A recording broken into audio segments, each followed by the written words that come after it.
Masungha everyone, মই লক্ষ্য পুনৰবাৰ সকলোকে স্বাগতম জনাইছোঁ। আজি আমি ইংলিছৰ পেছেজ কৰিম অৰ্থাৎ ৰিডিং কম্প্ৰিহেনশ্যন সলভ কৰিব চেষ্টা কৰিম। বহুত বেছি ইম্পৰ্টেণ্ট হয়, এটা কুৱেশ্যনৰ 2 মাৰ্ককে থাকিব, গতিকে বহুত বেছি ইম্পৰ্টেণ্ট হয় এক্সাম পইণ্ট অফ ভিউৰ পৰা। এটা কুৱেশ্যন সলভ কৰিলে আপোনালোকে 2 মাৰ্কছ এটা পাব, গতিকে আপোনালোকৰ স্ক'ৰটো বঢ়াবলৈ সুবিধা হ'ব।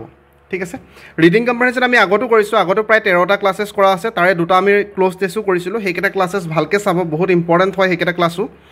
এতিয়া ৰিডিং কম্প্ৰিহেনশ্যন বা পেছেজ যেতিয়া সলভ কৰে দুই ধৰণে কৰিব পাৰে, যে প্ৰথমত গোটেই লাইন বাই লাইন আপোনালোকে যিমান দিয়া আছে পেৰেগ্ৰাফ সেইবিলাক ফাৰ্ষ্টত পঢ়ি পিনি বুজিবলৈ যাব, বুজাৰ পিছত আকৌ কুৱেশ্যন চাব, এনেকৈ চাওঁ দিয়া থাকিব পেছেজবিলাক দেখা পাইছে, ইয়াৰ পিছত আপোনালোকে কুৱেশ্যন চাব, কুৱেশ্যনৰ পিছত আকৌ পেছেজলৈ ঘূৰি যাব, তেনেকৈ কৰিলে টাইম বহুত লাগিব।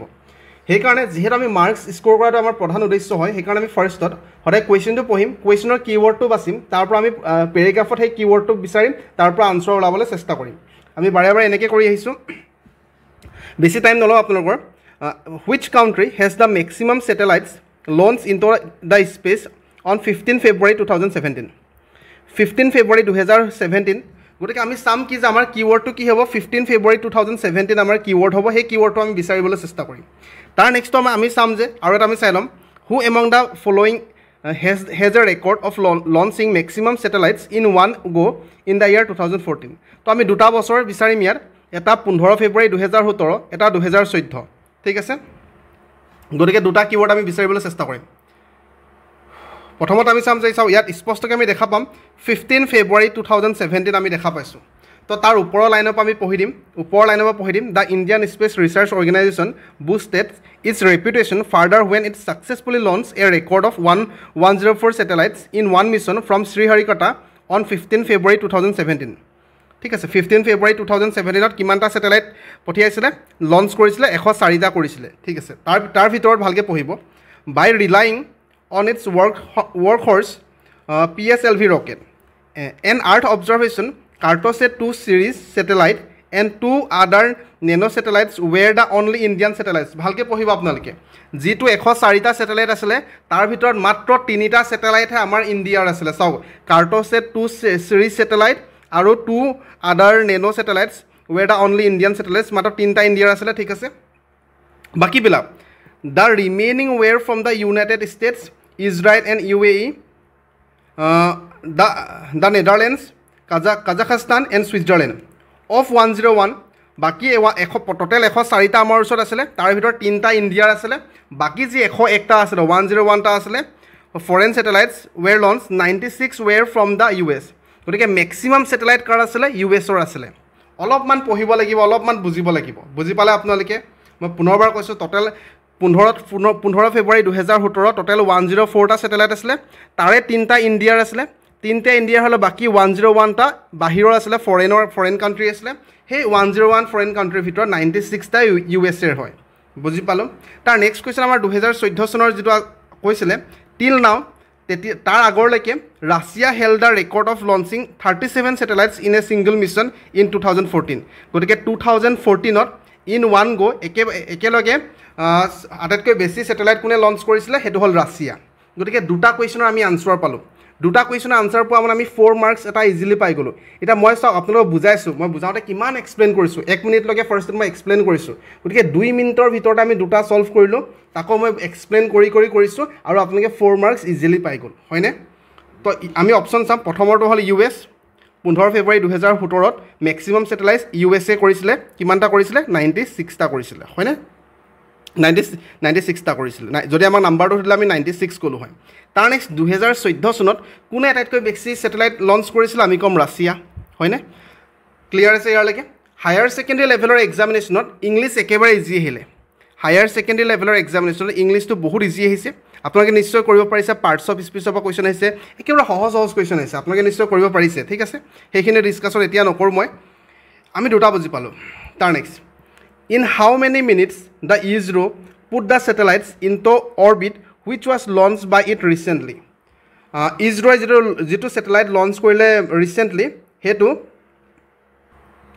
অৰ্বিটত পাবলৈ কিমান মিনিট লাগিলে সেইটো আমাক সুধিছে। গতিকে আমি চাম যে ৰিচেণ্টলি ইছৰ'য়ে যিটো লঞ্চ কৰিছে সেইটো বিষয়ে আমি বিচাৰিবলৈ চেষ্টা কৰিম। ঠিক আছে, এইডোখৰ আমি চাই গ'লোঁ যে ইয়াত চব 90 মিনিটছ আমি পাইছোঁ, ইয়াত 12 মিনিটছ আমি পাইছোঁ। তো আমি অপশ্যনবিলাকত এনেকৈ আছিলে 90 মিনিটছ 12 মিনিটছ। গতিকে আমি ইয়াৰ ফুল ষ্টপৰ পিছৰ পৰা পঢ়িবলৈ চেষ্টা কৰিম। At an orbital altitude of around 500 kilometre, ভালকৈ পঢ়িব, at an orbital altitude of around 500 kilometre the vehicle takes about 90 minutes to complete one orbit. এটা অৰবিট কমপ্লিট কৰিবলৈ 90 মিনিটছ লাগে। বুজি পাইছে আপোনালোকে? এটা অৰবিট কমপ্লিট কৰিবলৈ 90 মিনিটছ লাগে। যদিও চাওক ইজৰ, এতিয়া ইজৰৰ কথা আমাৰ ইয়াৰ পৰা আহিছে, গতিকে আগৰখিনি আমি নাইকিয়া কৰি দিলোঁ। ইয়াৰ পৰা আমি পঢ়িম যিহেতু আমাৰ ইজৰৰ কথা সুধিছে। ইজৰ head sufficient time to put the satellites into orbit, it accomplished the task in about 12 minutes. গতিকে ইজৰই কিমান মিনিটত কমপ্লিট কৰিলে টাস্কটো? 12 মিনিটতে কমপ্লিট কৰিলে। চ' 12 মিনিট অপশ্যনত আছিলে, চ' অপশ্যন 4টো হ'ব কাৰেক্ট আনচাৰ।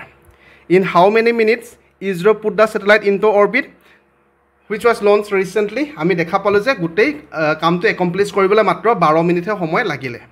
বুজি পালে নে নাপালে? বুজি পালে নিশ্চয় ইয়ালৈকে। তাৰ নেক্সট আমাৰ ওচৰত দুটা কুৱেশ্যন আছে। এইটো আছিলে যে what can be the suitable title to the pieces. যিটো আমাৰ পেচেছ আছিলে, এই পেচেছটো মই পুনৰবাৰ কৈ দিছোঁ।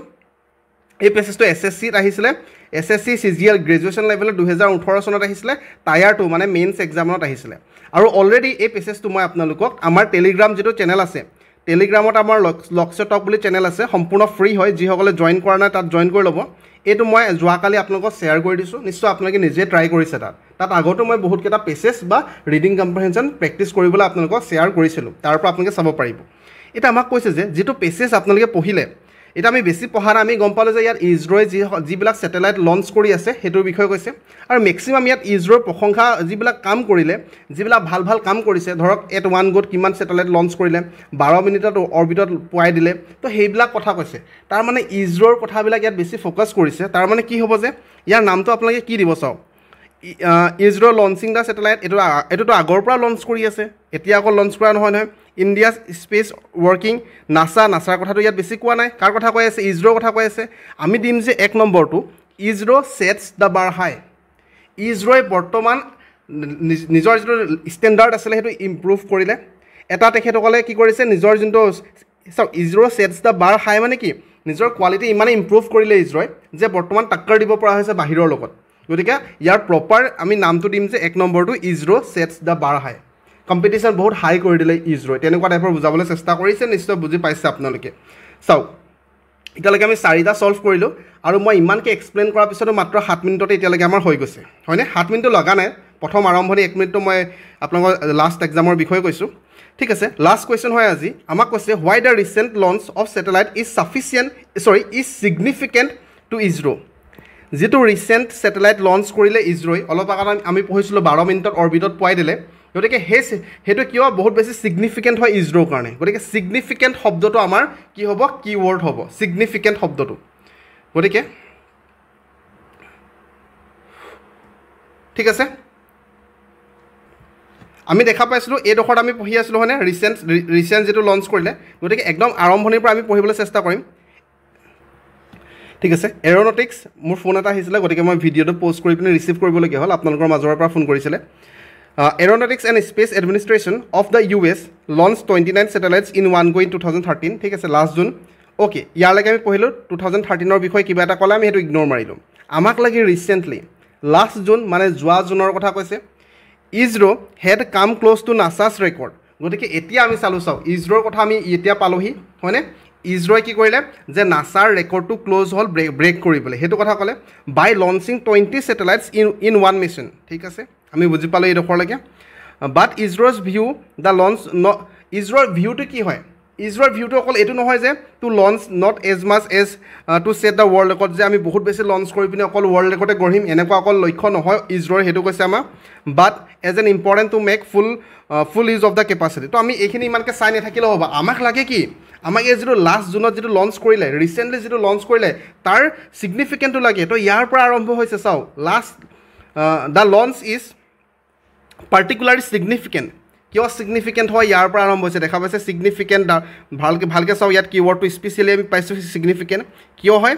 As the ISRO now cements its position as a key player in the lucrative commercial space launch market by providing a cheaper yet highly reliable alternative. তো এইটো অপশ্যনত আছে নেকি? আমি চাম, এইটো অপশ্যনত আছে নেকি চাওক ইয়াত স্পষ্টকৈ আমাক দিয়া আছে চাওক 2 নম্বৰ অপশ্যন যিটো দিয়া আছে it is identified as key player in the profitable commercial space launch market by giving cheap and highly reliable launch alternative দেখা পাইছে চ' অপশ্যন 2টো হ'ব কাৰেক্ট আনচাৰ ঠিক আছে মই বেছি টাইম নলওঁ আপোনালোক গম পাই যিকোনো এটা ক্লাছতে এইটো দেখা পাইছে একেই শ্ৰেণীৰ চেণ্টেঞ্চ ইয়াত আছে ছিগনিফিকেণ্ট কিয় হয় সেইটো বিষয়ে স্পষ্টকৈ লিখা আছে মই কেতিয়াও আপোনালোকৰ পৰা বহুত বেছি সময় নলওঁ লাগিলে ৰিজনিঙে হওক মেথছে হওক লাগিলে ইংলিছে হওক বহুত বেছি কম সময়ত ছল্ভ কৰিব চেষ্টা কৰি কিয় কাৰণ আপোনালোকে ছেল্ফ ষ্টাডি কৰিব লাগে মই বেলেগ একো এক্সট্ৰা কথা সেইকাৰণে ক'বলৈ নাযাওঁ সেইকাৰণে ভালকৈ পঢ়ক চাকৰি ল'ব লাগে সেইটো কথা মই সদায় বাৰে বাৰে কওঁ যে মই নিজে সেইদিনাখন ইম'চনেল হৈ গ'লোঁ যেতিয়া সকলোৱে মোক মেছেজ দিছে যে মেথছৰ কোৰ্চৰ পৰা বহুত বেছি কমন পৰিছে